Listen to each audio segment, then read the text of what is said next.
Okay, so we have to open up today's show by talking about numbers, talking about the odds. Because yesterday, I feel, the euphoria of the Ivan Demidov debut was a really big deal. And in my subjective opinion, it trumped most of the other headlines that you could bring up about the Montreal Canadiens and their performance yesterday against the Chicago Blackhawks. 4-3 shootout loss, Demidov scored a goal and an assist, the Canadiens blew a 2-goal lead, and ultimately failed to clinch a spot in the 2025 Stanley Cup Playoffs. Now, the Habs are still at what are they at? Okay, MoneyPuck said that the Canadiens raised their playoff odds up to 100% by losing to the Hawks in a shootout. And whilst 100% might make you think that it's guaranteed that the Habs make the playoffs and find themselves in the wild card, it isn't technically guaranteed, because the Canadiens are 4 points above the Columbus Blue Jackets right now, and the Blue Jackets have a game in hand. The Habs have the tiebreaker of regulation wins over Columbus right now, but if the Blue Jackets win both of their next 2 games in regulation, and the Habs lose in regulation to Carolina tomorrow, then the Blue Jackets will make the playoffs instead of Montreal. It's not likely.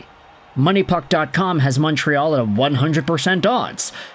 But it's not impossible.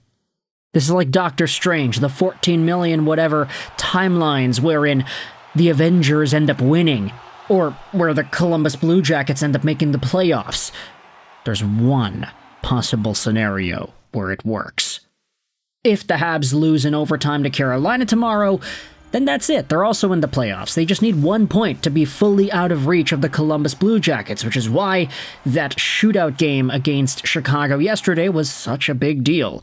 And I think the importance, how big that game was, and the results that transpired, I think that was such a big deal that in some folks' minds it did overtake the excitement and the prosperity we had seen out of Ivan Demidov throughout the game. In the first period where he had scored a goal and an assist, throughout the second period and the third where he was making really nice plays and throwing things in front for high danger opportunities for his teammates. Because now we're looking at some ideas about the Canadiens and just kind of diving into some of the extra stuff surrounding yesterday's game. Because I wanted to throw your attention over to this post made on the R Hockey subreddit, because it goes out there and gives some pretty alarming updates on the Canadiens. Turns out, the Montreal Canadiens were the only team that did not beat the Chicago Blackhawks this season. Going into the game yesterday, Chicago had lost at least once to every team other than Montreal. With Chicago's win yesterday, Montreal will finish the 24-25 season as the only team to not get a win against Chicago. Montreal played them on January 3rd and lost 4-2, and then played them yesterday and lost 4-3 in the shootout.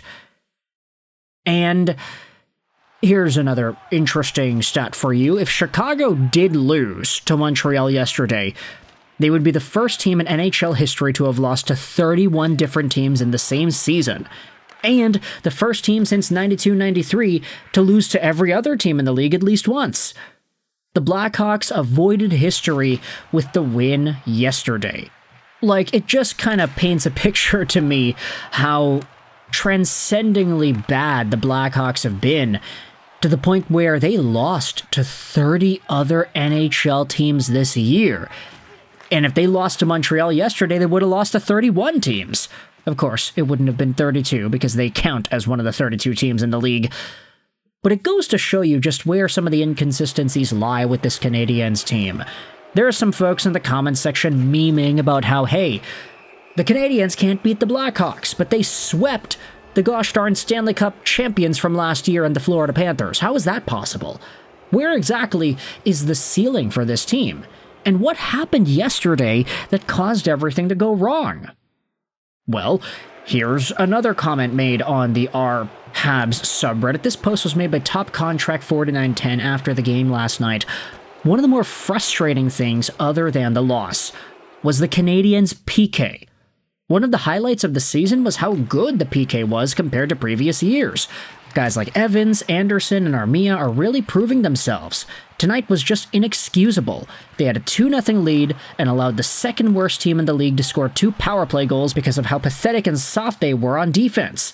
It's actually infuriating, and if this is what does them in and they don't make the playoffs, then frankly, I guess they didn't really deserve it.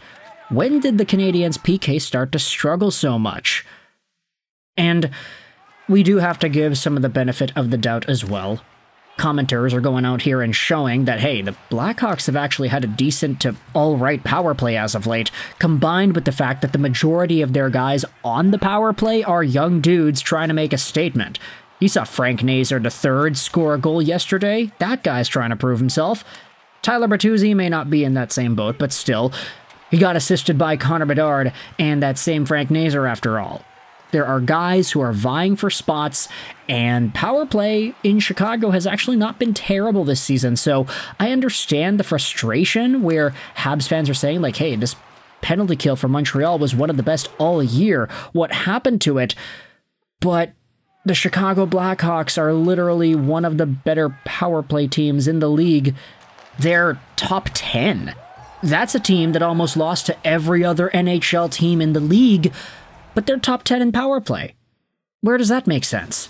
Now, I'm not going to use this video as an excuse to defend Montreal losing to Chicago. Chicago's still a bad team. You're still supposed to be able to beat those guys. But I'm just saying here for Montreal, may not be the worst thing in the world that they lost yesterday, especially since it adds all the drama with the Columbus games that will be going on as well. But ultimately, I can see these concerns really bringing themselves up in a negative way for Canadiens fans when they think about the inconsistencies, when they think about how the team blew a 2-0 lead and how Ivan Demidov was lacking on the back check. Some things like that, just smaller, finer details. These are what's going to bug Canadiens fans, not the shootout loss, not the loss of the point. The Canadiens are still at a 100% odds of making the playoffs via MoneyPuck.com, so I don't think that's really that important of a concern. It's just how the Canadiens are losing these games. What's going wrong for them that's not allowing them to fully capitalize on their potential for as much of a hockey game as they need to. And that's not to say the Canadiens have not been winning games. They have been winning games. It's why they're in this spot in the first place. They beat Detroit. They beat Nashville. They beat Philadelphia. They beat Boston. Now, sure, they're coming off of 3 losses in a row. Overtime and shootout losses to Chicago and Toronto, and then a stomping at the hands of the Senators. That's not great. So, at the very same time, you are allowed to ask, hey, the Canadiens, they could be making the playoffs here, but how far are they really going to go? The way they're playing, they could very well get eliminated in 4 or 5 games. Is that impossible? I don't know. It is kind of alarming when you really think about it. So I want you to let me know your thoughts in the comment section below. How do you feel about this alarming Canadiens talk in regards to the quality of play they have and the results they're yielding as a result? Results they're yielding as a result. That's kind of a funny way to put it. Let me know your thoughts in the comment section below. I hope you enjoyed this video. And bye.